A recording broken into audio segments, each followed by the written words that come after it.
when we set out on this cycle, of course, I knew some of the symphonies really well, and I knew I loved them. And there were some I didn't know so well, and I was a little apprehensive about those ones. For example, the 8th, the 9th symphonies, the last two, and also the Pastoral Symphony, which I wasn't sure if I really truly loved them.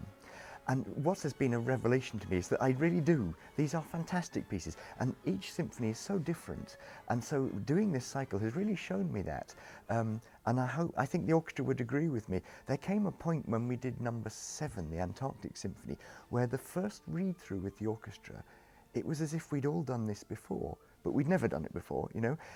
But the orchestra was so into the style by then, by number 7, and I was myself as well, and really loving this, that it was really great. It felt like, it's like a glove that fits well, you know. Vaughan Williams was just fitting us well, and we were fitting him well, I think.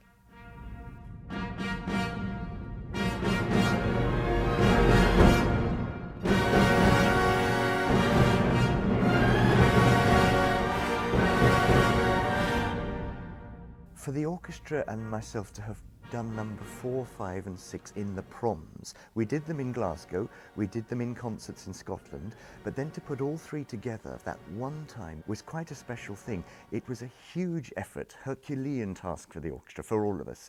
Concentration physically, just to play these 3 very difficult symphonies in one evening. It had never been done before. And so I think if we had to sort of name one moment, it would be that evening. But in a way that's symbolic of the whole cycle, which has been sort of a succession of revelations for me, and just such an enjoyable experience, really, every symphony.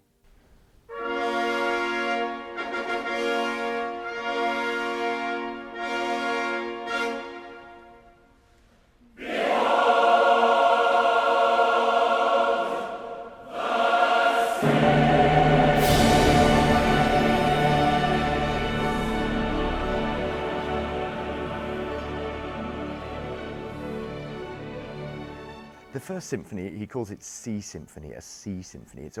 It's poems of Walt Whitman. It's all about the sea and about aspects of the sea, the sailors, the sea itself, the sort of the way the sea, if you just sit and look at it, it invites philosophical thoughts, or the explorers who dared to cross and explore what's beyond the sea. I feel it's like an exposition or like a manifesto. Vaughan Williams perhaps didn't intend it to be at the time he wrote it, but in effect I think it is like a setting out of his stall of what he's going to do in his life. And you hear musical gestures, musical ideas, which you will hear later in later symphonies. And it's almost as if the Sea Symphony is like the key to explain what all these things are about.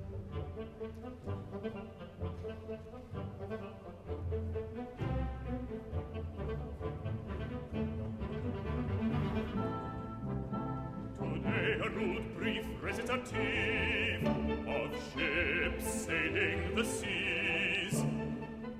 I have to say, I've got the score with me practically every day. I'm spending 1 or 2 hours on it every day. It's more than 300 pages of dense stuff, so I want to get in it so that it's in me. And so when we come to do it, I know exactly what it is I'm aiming to do, for the sake of everyone, because this piece really needs a ship's captain, and the ship's captain appears several times in the piece. And I think this concert, I'm going to be the ship's captain, having to, you know, tell people what to do, where to do it, when to do it, and how. It's a huge job, but I'm really so excited. I'm looking forward to this so much. I know the orchestra is going to be really there for it, and this will be the first time I meet the Edinburgh Festival Chorus, and I'm so excited to meet them. I think this is going to be a momentous evening, and I'm very happy we left this one till the end.